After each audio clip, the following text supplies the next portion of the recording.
warahmatullahi wabarakatuh. Halo semuanya, apa kabar? Sebelumnya, perkenalkan nama saya Sarah Maulia dari Prodi PGSD. Nah, di sini saya akan membahas tentang media dan sumber belajar bahasa Inggris yang efektif untuk anak. Selamat datang, sekarang kita akan membahas media dan sumber belajarnya ya. Jangan lupa nonton terus. Ya, media adalah segala bentuk alat atau sarana yang digunakan dalam proses pembelajaran untuk menyampaikan informasi, memfasilitasi pemahaman, dan memperkuat pengalaman belajar.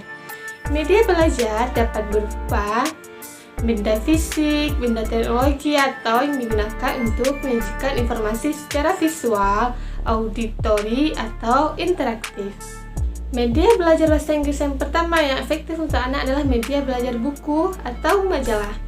Buku cerita dalam teks yang bahasa Inggris dapat membantu anak-anak meningkatkan kosakata dan pemahaman bahasa mereka.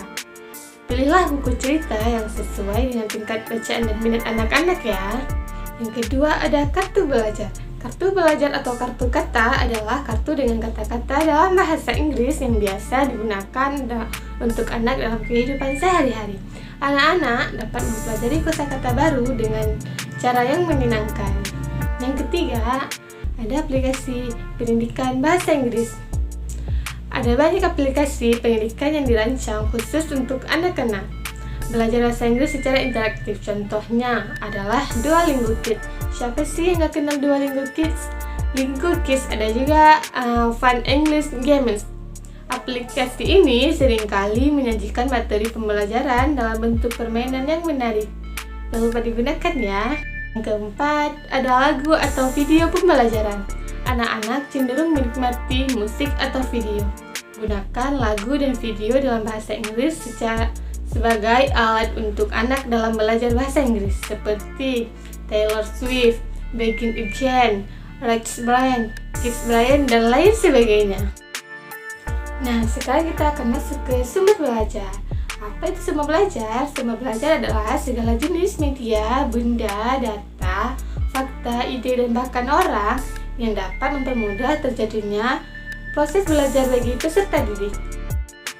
Sumber belajar bahasa Inggris yang pertama dapat berupa buku bahasa Inggris. Buku-buku yang dirancang khusus untuk anak-anak SD dapat membantu mempelajari kosakata, tata bahasa, dan keterampilan membaca dalam bahasa Inggris. Pilihlah buku yang memiliki ilustrasi yang menarik dan cerita yang disesuaikan dengan usia anak. Nah, yang kedua ada aplikasi belajar bahasa Inggris. Ada banyak aplikasi belajar bahasa Inggris yang interaktif menarik bagi anak-anak. Terdapat beberapa contohnya, seperti yang tadi kita bilang, ada Duolingo, Babbel, Busuu, Hello, Talk, Lingo Kids, dan ABC-Moz. Aplikasi ini biasanya menawarkan permainan teka-teki, latihan pendengaran yang dapat membantu meningkatkan kemampuan berbahasa Inggris anak. Nah, yang ketiga ada video pembelajaran. Platform seperti YouTube menyediakan banyak video pembelajaran bahasa Inggris untuk anak-anak. Video ini dapat berupa cerita anak, lagu, atau bahkan pembelajaran gramatika. Pastikan untuk memilih konten yang cocok untuk usia anak yang menyenangkan ditonton ya. Nah, yang keempat ada flashcard. Gunakan flashcard dengan gambar dan kata-kata bahasa Inggris untuk membantu anak mempelajari kosakata baru. Ajak mereka untuk mengidentifikasi gambar dan menyebutkan kata-kata yang sesuai. Gunakan kata-kata dasar yang mudah diingat terlebih dahulu ya. Nah, yang kelima ada permainan bahasa Inggris. Gunakanlah permainan sederhana yang melibatkan penggunaan bahasa Inggris. Misalnya tebak kata, permainan memori, atau permainan papan yang menggunakan kosakata bahasa Inggris. Permainan ini akan membuat belajar bahasa Inggris menjadi lebih menyenangkan dan interaktif. Nah, yang terakhir ada media interaktif online.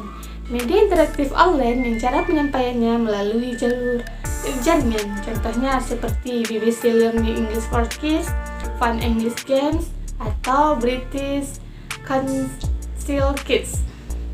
Gunakan situs web atau platform belajar bahasa Inggris yang interaktif dan menyenangkan untuk anak-anak.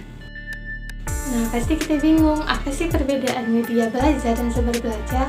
Nah, kalau media belajar adalah alat atau sarana yang digunakan untuk menyampaikan informasi atau memfasilitasi pembelajaran. misalnya seperti alat peraga, flashcard, permainan, aplikasi, video, atau media digital lainnya. Media belajar memiliki tujuan untuk membuat pelajaran lebih menarik, interaktif, dan efektif. Sedangkan sumber belajar merujuk pada materi atau konten yang digunakan sebagai referensi atau acuan dalam proses pembelajaran, seperti buku, kamus, buku cerita, materi cetak, atau sumber daya lainnya yang memberikan informasi tentang tata bahasa, kosakata, atau aturan dalam belajar bahasa Inggris. Cukup sekian untuk hari ini. Mohon maaf jika ada kesalahan penulisan atau pengucapan kata. Terima kasih. Assalamualaikum warahmatullahi wabarakatuh.